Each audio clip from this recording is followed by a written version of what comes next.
when we have the full offering. Right now we are, because we just started, so those who are joining us now have to take what's available.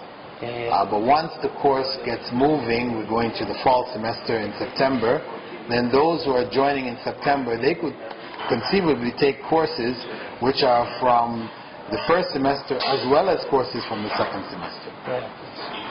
So depending on the amount of time, really, it's really up to the amount of time that the person has that they can, give to the study. So it's very comfortable for somebody. He can study at home and he can choose what he takes. Almost, 6 subjects in a semester, for example. It's not too much. It's possible. And what kind to be honest, I mean, it seems to be. Yeah, you have to give it, a consistent amount of time. It is because every subject you figure, if you have 6 subjects and you have 2 classes a week, okay, so you have to, if one given subject, you've got 2 hours that you need to listen, right? And let's say give another 2 hours to read over that same material. At least, yes, of course. Okay, so that's 4 hours for one subject.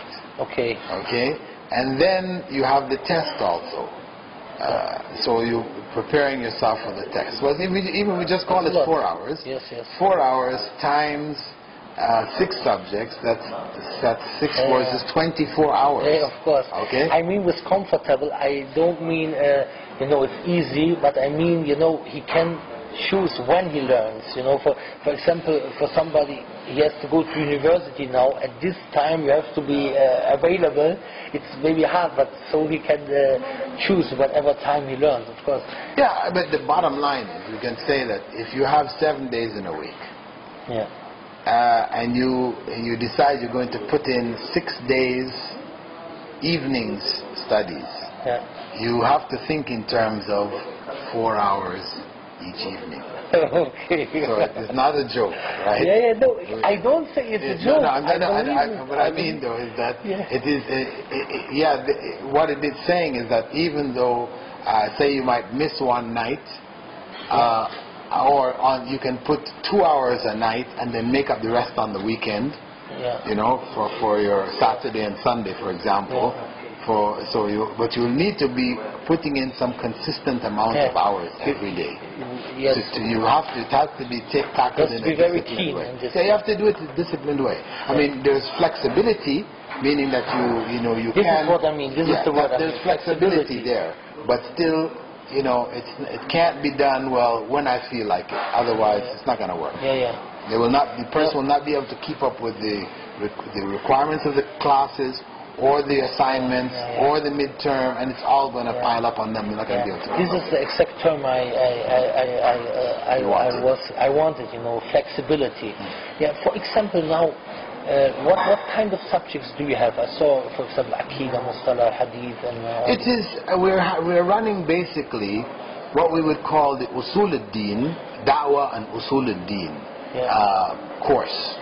We have all of the basic topics that are covered in Da'wah, all of the basic topics covered in Usul al-Din. Usul al-Din meaning you're going to have Aqidah, you'll have Fiqh, you'll have Hadith, you'll have Tafsir, you'll have Seerah, you'll have Arabic, grammar, and we also add courses which are, we could say, supplementary courses for anybody graduating to be effective in working in community, doing community work, etc., or teaching, etc. So we have courses in teaching methodology from an Islamic perspective, in administration, Islamic administration, in Islamic finance.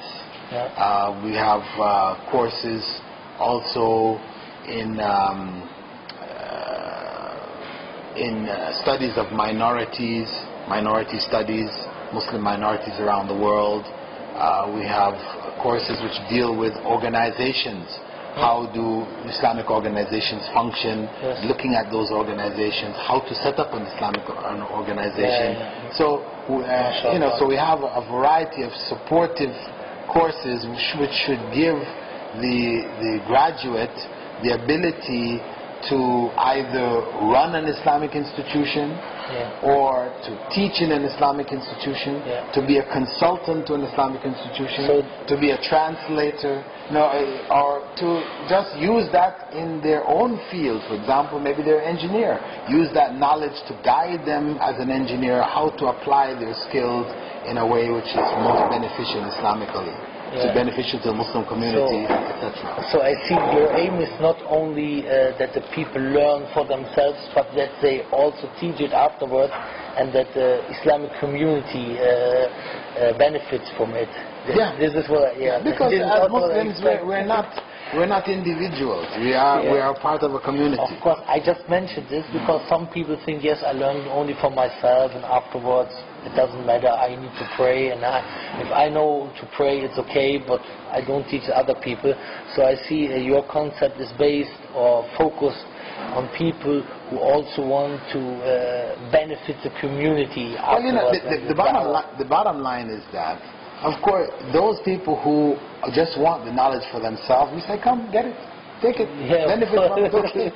But of course, Prophet Muhammad he said, خَيْرُكُمْ مَنْ تَعَلَّمَ الْقُرْآنَ وَعَلَّمَهُ. The best of you are those who learn the Quran and teach it to others. Okay, so that is the best. Good is to learn the Quran. If you didn't teach it to anybody, it's still good. It's benefited from it. You improve your salah, whatever. So we are there for both. I mean, ultimately, we do want people to be able to share the knowledge because that is the ultimate level. And that is where the greatest benefit is. So you told us how much time somebody needs to benefit and somebody needs for learning in this course. Now, if you compare, you studied in Medina and you studied in Riyadh, and you make this course up. So, if you now make a comparison between the studies, for example, in Medina, or somebody who graduates from Medina and somebody who graduates from your course, what are the disadvantages or what are the advantages, how would you compare it? Well, the bottom line is that Islamic knowledge is fundamentally in Arabic. Okay? So a person who studies Arabic formally, spends 2 to 3 years studying Arabic, then goes into a full course of study in Arabic medium. From the depth of knowledge in Arabic, he will have a greater access, no doubt. However, the essence of what is being studied is taught in our program. In the Islamic Online University, a person who studies it will study the essence of what is there. He will study enough and have enough knowledge to be able to teach others, to benefit others, benefit himself, etc. So the main studies will be there. And he will also be getting Arabic, which will enable him in the future to go further, in his studies in the Arabic medium. So, the point is that there are levels. The study in Medina and in Arabic institutions is going to be higher, no doubt. What we have is something which may have additional benefits in the sense that, we're getting some other skills because we have included those other subjects of Islamic finance and business administration and these other courses, which would then give the student, the graduating student, other skills and would strengthen him in the field of da'wah as well as in his Islamic knowledge. This is exactly what I wanted to say, because I looked at your program and it seemed to me from the beginning that you're very focused on the da'wah work, that the one who graduates from this course, that he's able to give da'wah to other people. Now, you said it is almost for 4 years. What I see also as an advantage, especially for people in the West, if they study, for example, in English, they can also teach in English. I mean, for example, in Germany, or maybe it's also in some English-speaking countries, there's most durus, most lectures are always in Arabic or in Turkish and so. And so I think for the non-Muslims, if somebody learns the religion in English, it's easier for him maybe to handle with non-Muslims, because he has all these terms, he has memorized them. For example, now you learned in Arabic. Of course, I don't say don't learn in Arabic. I try also, but I just want to mention this because I see this as an advantage, because there are some terms in Arabic. For example, tawheed. How do we translate this if we don't talk to somebody? Or how do we translate mustalah? How do we translate this and that? So I think it's also advantage maybe for the people in this point. Yeah, I mean, considering that English is basically the international language, which all people are learning all over the world. So for dawah purposes, definitely, having the course in English is a definite advantage. Maybe, for example, in my case, I was thinking about this, and I said, I said to myself, if I study these courses, I will also benefit from my English, very much, because if we always hear to lectures and we always read, we benefit because we learn new words, and so it's also very beneficial.